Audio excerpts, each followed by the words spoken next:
Hi, I am doctor Anand Singh. आपका बहुत बहुत स्वागत है मेरे यूट्यूब चैनल पर। मैं आपको स्टेप बाय स्टेप काउंसलिंग की प्रोसीजर बताऊंगा 2021 की, जो प्रोबेबली नेक्स्ट वीक स्टार्ट होने वाली है। 2021 जो नीट जो रिजल्ट आ चुका है, अब उसकी काउंसलिंग स्टार्ट होने वाली है। तो आप अपनी काउंसलिंग को कैसे करें।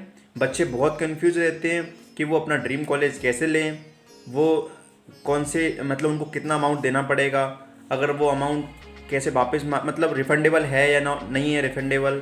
तो आप इस वीडियो से पूरा अपना कन्फ्यूजन आपके अंदर जितना भी है आप उसको क्लियर कर सकते हो। आप पूरा वीडियो देखिए, अगर आपको अच्छा लगता है तो लाइक कीजिए। मैं आपको स्टेप बाय स्टेप पूरी प्रोसीजर बताने जाता हूँ। Step first, registration for NEET counselling. Step first के अंदर आपको क्या करना है, नीट काउंसलिंग के लिए रजिस्ट्रेशन करना है। रजिस्ट्रेशन करने के लिए आपको क्या करना पड़ेगा कि जो बच्चे क्वालिफाइड और एलिजिबल कैंडिडेट हैं उनको अपना name, registration number, NEET roll number, mother name, date of birth fill करना होता है। इसी स्टेप के अंदर आपको जो अमाउंट लगता है वो अमाउंट रिफंडेबल भी होता है और नॉन रिफंडेबल भी होता है। तो बच्चे इसमें कन्फ्यूजन ना हो कि आपको, आप मान के चलो कि बहुत सारे बच्चे कंफ्यूज होते हैं, यार इसमें तो 10,000 रुपये लग रहा है, क्या पता रिफंडेबल है या नहीं। नहीं, ऐसा कुछ डाउट नहीं अपने अंदर रखिए। अमाउंट रिफंडेबल होता है, लेकिन थोड़ा सा कन्फ्यूजन होता है। तो मैं पहले जनरल कैटेगरी की बात करता हूँ।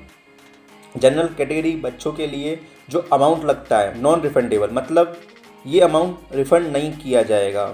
मतलब अगर आपने ये अमाउंट दे दिया काउंसलिंग प्रोसीजर के अंदर तो ये अमाउंट वापस आपको नहीं मिलेगा। तो ये अमाउंट जनरल कैटेगरी के लिए 1,000 रुपये होता है, मतलब 1,000 रुपीज़ होता है। और अब काउंसलिंग में क्या होता है कि सिक्योरिटी फीस लगती है, मतलब जो रिफंडेबल होती है। बाई चांस क्या करते हैं बच्चे, काउंसलिंग में पार्टिसिपेट तो कर लेते हैं लेकिन किसी कारण से वो कॉलेज या फिर काउंसलिंग आगे नहीं करते हैं।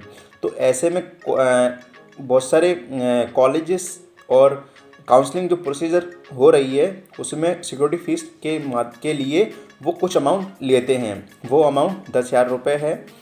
अगर आपको कॉलेज, अगर आप ले रहे हो या नहीं ले रहे हो, तो अगर आप लेते हो तो वो फीस में आपके इंक्लूड कर दिया जाएगा, अगर नहीं लेते हो तो आपको रिफंडेबल कर दिया जाएगा। जनरल कैटेगरी के लिए वो अमाउंट है 10,000 रुपये।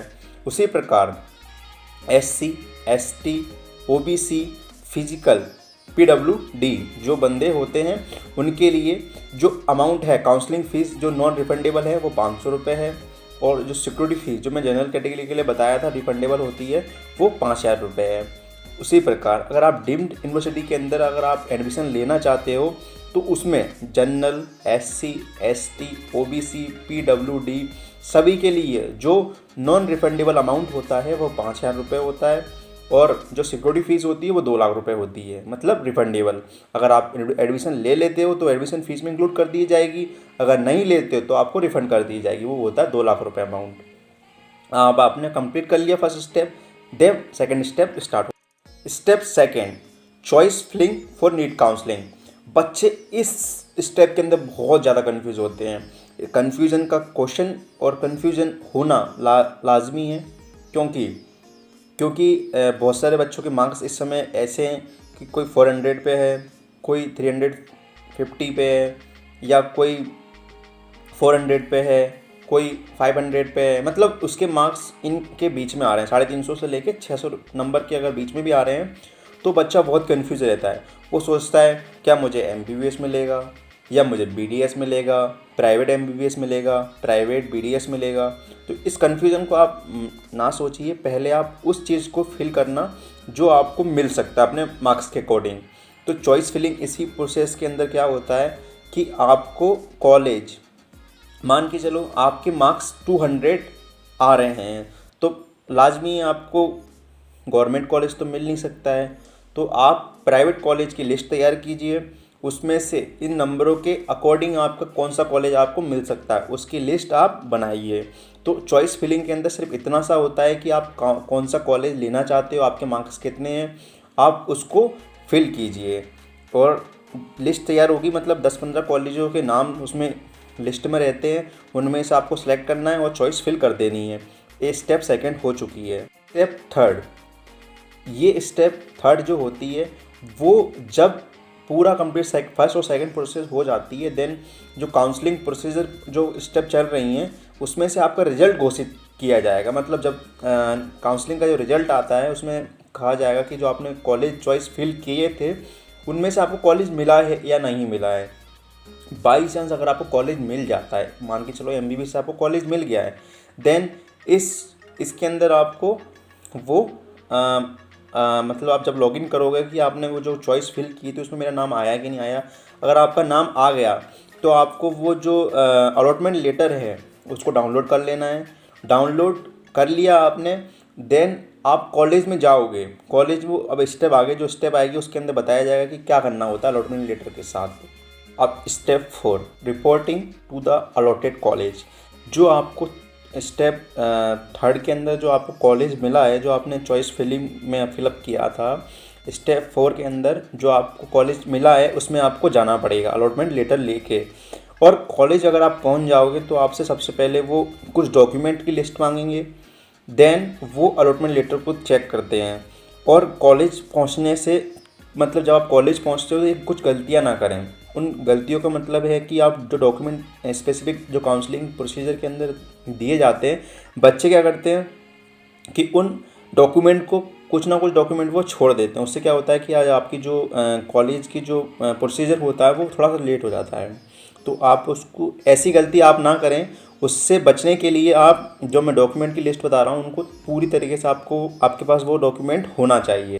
अब जो डॉक्यूमेंट 2021 जो नीट काउंसलिंग में मतलब जो कॉलेज में आपको चाहिए होते हैं वो क्या क्या होने चाहिए, मतलब आपके पास क्या क्या होने चाहिए। तो उसमें सबसे पहला है नीट एडमिट कार्ड। उसमें नीट का एडमिट कार्ड होना चाहिए। NEET score rank letter second जो है वो रैंक लेटर होना चाहिए आपके पास। तीसरा class 10 certificate for date of birth.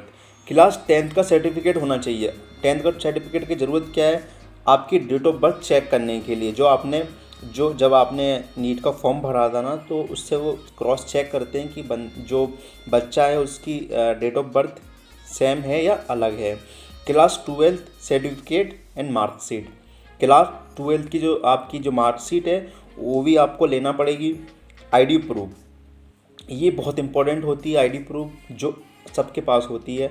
ID proof में आपके पास आधार कार्ड होना चाहिए या फिर पैन कार्ड होना चाहिए या फिर ड्राइविंग लाइसेंस होना चाहिए। ये आप इन सभी में से आपके पास कोई भी एक चीज़ होना चाहिए। Then 8 passport size photograph. ये इसलिए मांगा जाता है क्योंकि जब आप कॉलेज में एडमिशन लोगे तो उसको भी क्रॉस चेक करते हैं। जो आपने नीट में जो फॉर्म भरा था उसमें जो फ़ोटोग्राफ लगाया था पासपोर्ट साइज़, वो बच्चे का सेम है या डिफरेंट है, तो उसको भी वो क्रॉस चेक करने के लिए आपके 8 फोटोग्राफ लेते हैं। उसके बाद अलॉटमेंट लेटर, जो मैं पहले भी बोल चुका हूँ, अलॉटमेंट लेटर आपको ले जाना पड़ेगा, उसको भी वो क्रॉस चेक करेंगे। कास्ट सर्टिफिकेट उन बच्चों के लिए जो इसमें एप्लीकेबल होते हैं, जैसे कि SC ST, इन बच्चों के लिए पास अगर वो कास्ट सर्टिफिकेट उनके पास होगा तो जो भी उनको स्कॉलरशिप मिलती है उसमें वो आगे वो रख सकें। देन PWD सर्टिफिकेट, जो बच्चे इसमें भी मतलब एप्लीकेबल, मतलब जो बच्चे विकलांग होते हैं उनको इस सर्टिफिकेट के थ्रू जो भी कॉलेज से सुविधाएं मिलती हैं वो इस सर्टिफिकेट के थ्रू उनको मिलेंगी, इसलिए ये भी उनको कॉलेज लेता है उन बच्चों से। अगर कोई बच्चा NRI है तो उनको क्या देना पड़ेगा, उनको पासपोर्ट देना पड़ेगा। पासपोर्ट वो भी सिटीजनशिप के मतलब वो कॉलेज में एडमिशन ले रहे डीम्ड यूनिवर्सिटी में तो उसके लिए वो लेते हैं। ये सब आपके पास हो जाएंगे, देन वो आप कॉलेज में एडमिशन आपको मिल जाएगा। जो भी कॉलेज की फ़ीस होती है देन वो फ़ीस आपको पे करना होती है। ये पूरी स्टेप थी नीट काउंसलिंग की। और जो भी बच्चे को कॉलेज मिलता है तो वो कमेंट में कॉलेज का नाम लिखें। और आपने पूरा वीडियो देखा उसके लिए आपको बहुत बहुत थैंक यू। और आपको मेरी कोई भी इन्फॉर्मेशन अच्छी लगी, मैंने मेरे तरफ से पूरी इन्फॉर्मेशन दे दी नीट काउंसलिंग की। कोई भी पार्ट अगर आपको लगता है कि ये मैंने गलत बोला या कुछ छूट गया है तो उसके लिए सॉरी, लेकिन मेरे अकॉर्डिंग मैंने पूरी इन्फॉर्मेशन आपको दे दी है। आपको मेरी इन्फॉर्मेशन अच्छी लगी हो तो मेरे चैनल को सब्सक्राइब कीजिए, लाइक कीजिए, कमेंट कीजिए और अपने दोस्तों में शेयर कीजिए, जिससे कि कोई भी बच्चा जो नीट काउंसलिंग में पार्टिसिपेट करेगा उससे कोई गलती ना हो। Thank you for watching and subscribe my channel.